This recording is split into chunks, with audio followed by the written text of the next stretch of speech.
e neniraɓe aray kono andirno ɗon noon hande en wi'uno hiɗen mari ɗo jonde fi ɓeydodirgol e diina l'islam kan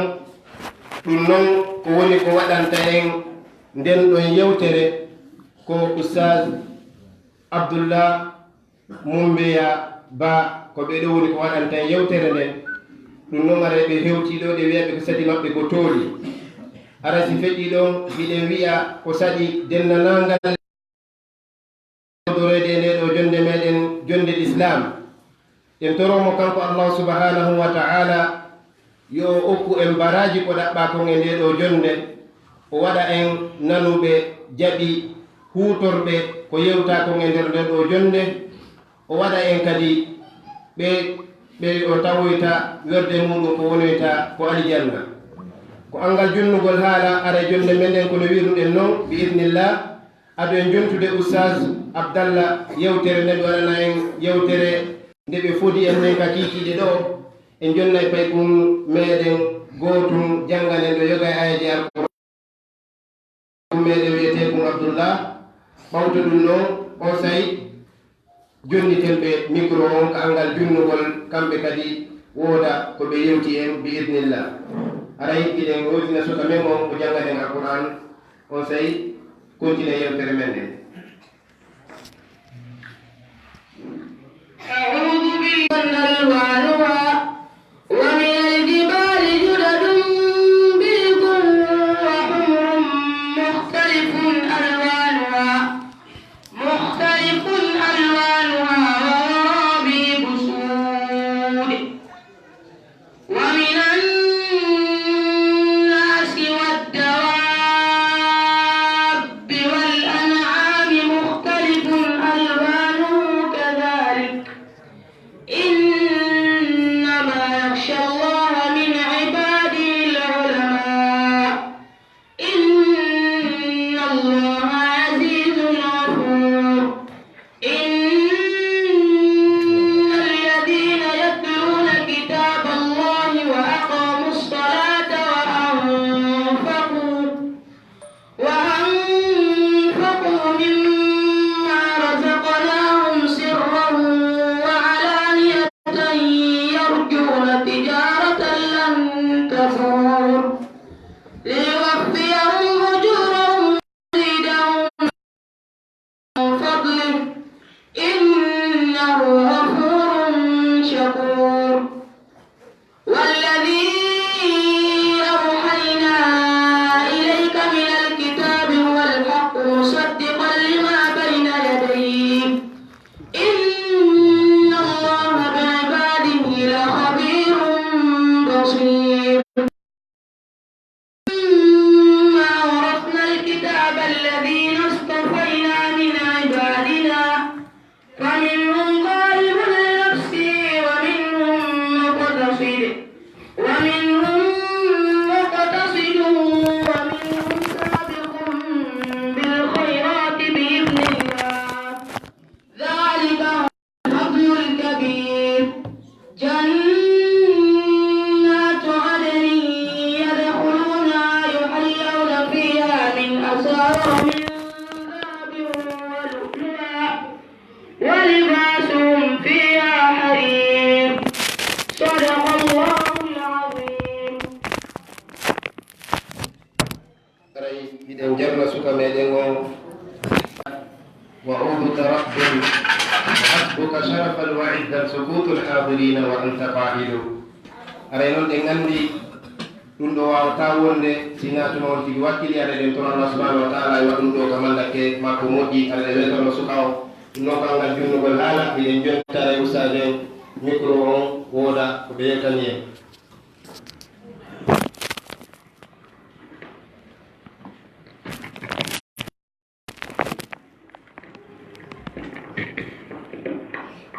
بسم الله الرحمن الرحيم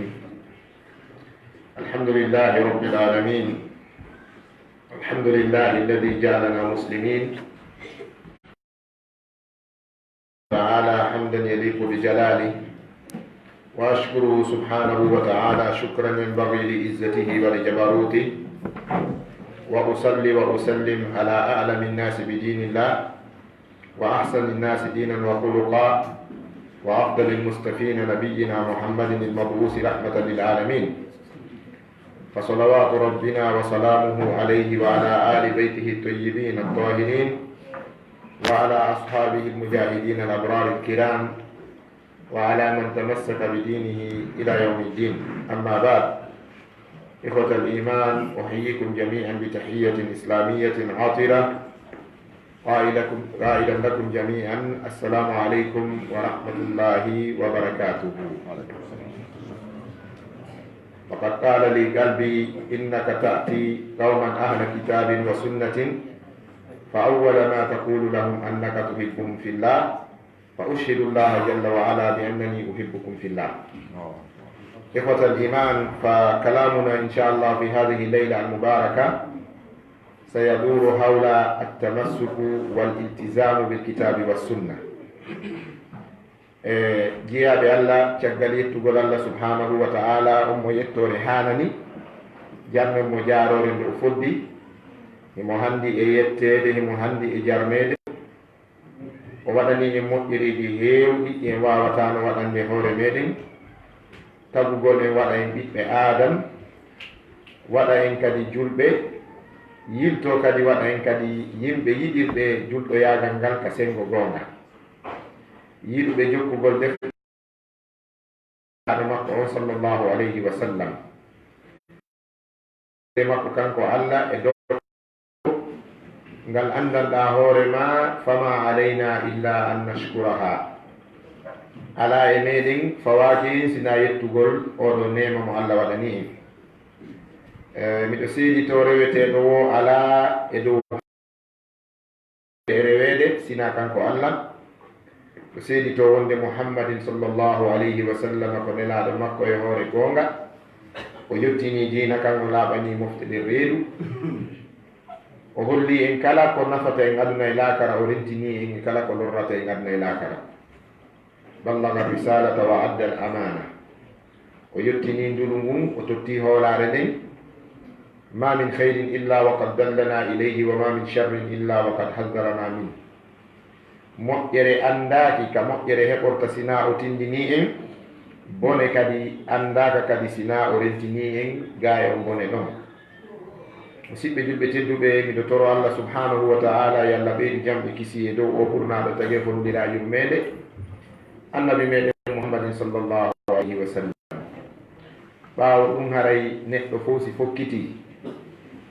o sutike e nokkure, haray no woodi ko yewtidata e ɓernde makko nden, o faado ɓernde nden wi'amo, o miijo ɓernde nden yiltamo, o eɓɓa ɓernde nden tindinamo. so tawi nde tindinimo e konko moƴƴi, o huwoya ko moƴƴi kon. si tawi nde foolimo e bone on, koko Allah wi kon inna nafsa la ammaratum bissu, o yara ngon sengo ɗon kadi en yetti Allah ɓerɓe meɗen fewti en tummodir ka suudu jeeyaɗo e cuuɗi makko kanko Allah, fi en ɓeydodir e kaɗo diina enen fof e musidɓe meɗen woɗɗitiɓe. ko ɗum waɗi haray on nema ɗon hiɗen hani mo yettude e nder hen komi waddata e ɓernde an nden konka laawol, ko wonde Abdallah hiɗa yaade e yimɓe deftere Allah e sunna nelaaɗo, ko attotoɗaɓe humpitude ko wonde hiɓe weɗire fi Allah. sinni Allah no yiɗi ɗollan noon, miɗo yiɗiri on noon fi Allah tabaraka wa ta'ala. yo Allah moƴƴinan e kon giggol ngol, o waɗa ngol sabu heɓiren aljanna. sabu ɗum sabu eɗen lahi tahta zilli arshihi yawma la zilla illa zillu. yiɗinirɓe men tawi ko fi Allah yiɗiniri, Allah sornoyeɓe ka ley arshi makko ñande tawi, ka ley ɗowdi arshi makko ñande tawi ɗowdi ala sina ɗowdi arshi makko on. si ɗum feƴƴi haray kadi fa min alsharaf no jeeya e teddungal jonde nden, so tawi taalibajo jonnama konngol yeeso karama ko makko, haray woni dartingol mo ko ceerno makko on anndinnomo kon. ko ɗum pullo fuuta wiyata ka meɗen wiitagol. aray ɗo bayana men on ko wiitagol, sabu ceerno anno ɗo, karama ko anno ɗo, jeeyaɓe e jannuɓe men ɓen tindini men no ɗe ɗo golle gollirte ko ɗum waɗi simin hawri e sawaba ko noon ɓe tindiniri simin bonnori hen ɗum koye jaggere amen e angal faamu amen ɗulle aray ko cheikh ahmad camara hafidahullahu wa ra'ahu wa jazahullahu anna wa anil islami hayran atala llahu baqa'ahu yo allah ɓoynuɓe hakkudeji meɗen ɓeɗo la nuzakki ala llahi ahadan e wawata laɓɓinde goɗɗo ka allah kono min humpita yon tun ko ceerno amen karamo ko amen ɗum noon wona abdal bal karam koɓe buyi sukaɓe hande dariɓe ka leydi ɗo ko talibaɓe ɓe mawɓe ustad mouhammad tayibou ba ko gueɗal maɓɓe taliba maɓɓe alaji ibrahima ba imam mosqué turk bambe to wonɗo ka ligue islamique on ko gueɗal maɓɓe taliba maɓɓe ustad bokum ko taliba maɓɓe gueɗal maɓɓe ustad ko lintotako min al asatisa al fudala alladina fi maydani dawa karam koɓe hewɓe ɓe wawata lintude woɓɓe ka tere dawa ɗo hande ko talibaɓe ɓe mawɓe ɗo alima dhalika man alima wa jahilahu man jahil anduɗo ɗum andi majjaɗo ɗum ɓeɗo ko karamkoɓe meɗen jeeyaɓe karamkoɓe leydi ndin yo allahu tabaraka wa taala moƴƴin battane maɓɓe si ɗum foƴƴi aray ko yewteten kon fi muɗum wona ko tuñi koko hana yewtede nden hunde andande nden hunde wowande nde andanɗa hoorema kadi enen julɓe ɓen hiɗen e dow muɗum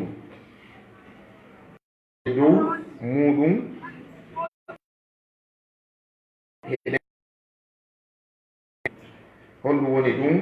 jogitagol nde ɗo deftere allah subhanahu wa ta'ala jogito sunna annabijo on sallllahu alayhi wa sallam woni nde laatotoɗen julɓe tawoɓe kadi ko yimɓe sunna si wiyama kalima as sunna ko konngol ingol tedda e nanirɓe woɓɓe goo sabu andugol si wiyama ko fi sunna wonɗen yewtude haray ko aggitugol e joorindirgol ellaji julɓe kono wona ɗum ɗon woni haqiqa on so ɗen yewde fi sunna on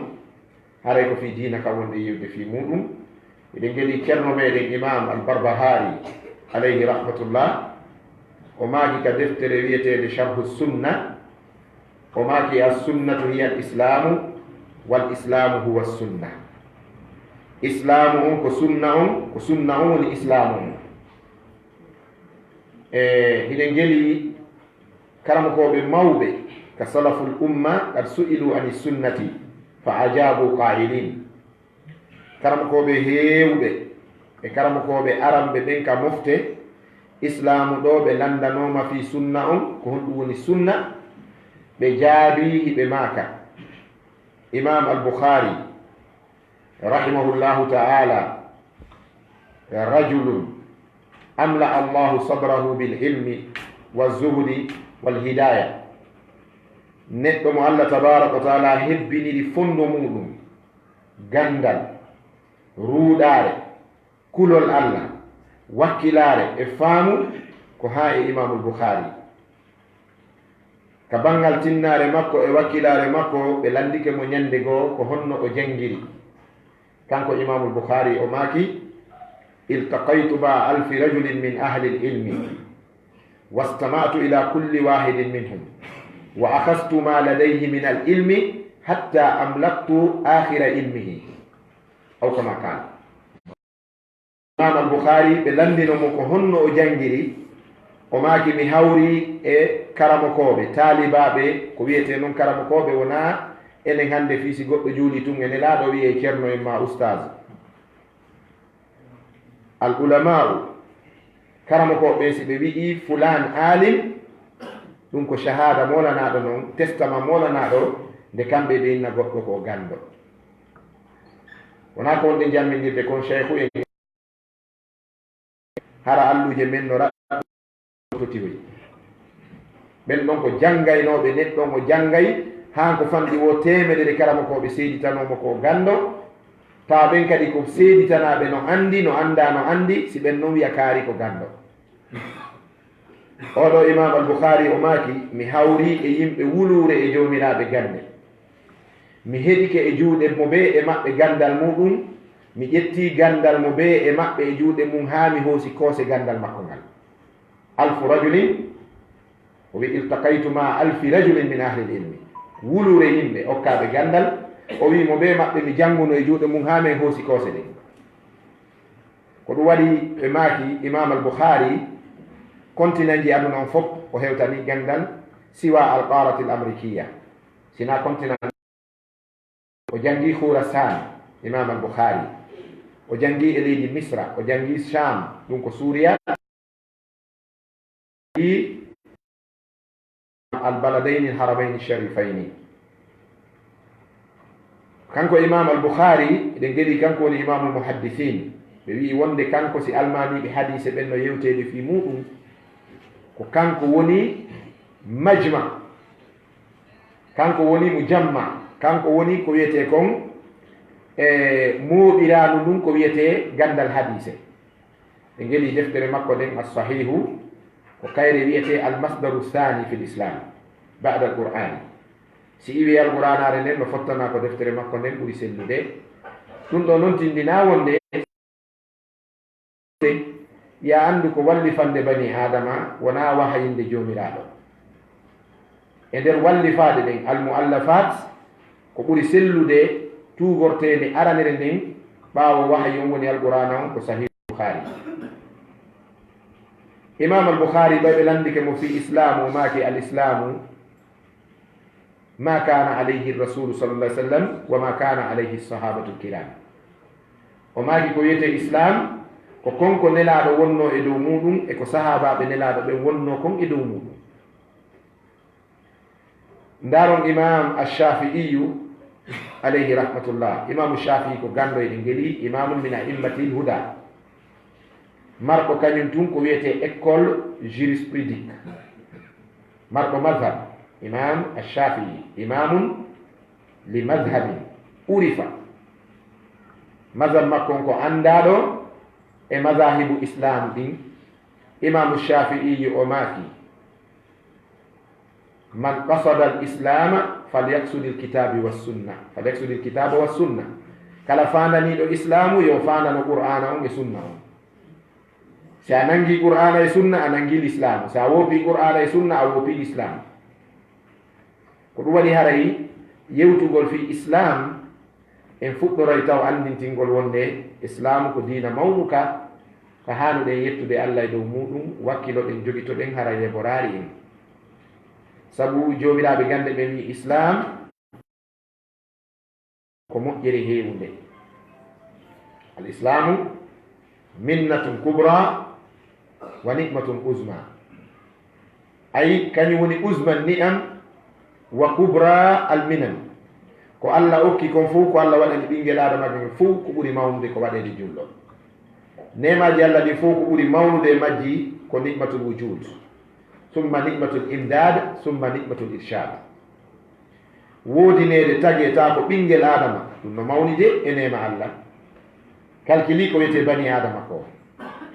so yi hande no wiyedawa en maapike lagine temedere e goɗɗum warama ko ɓay ko bani adama wara ko cooƴi jel warate e nder jemmare mo ɓeɗe sel toxire mum ko cooƴi jel wonɓe warɓe nayi si wonki makko ittama maapi nayi ani nayi wonande joom haqqil en fof hande ka wonɗen ɗo kala joom haqqil min naari de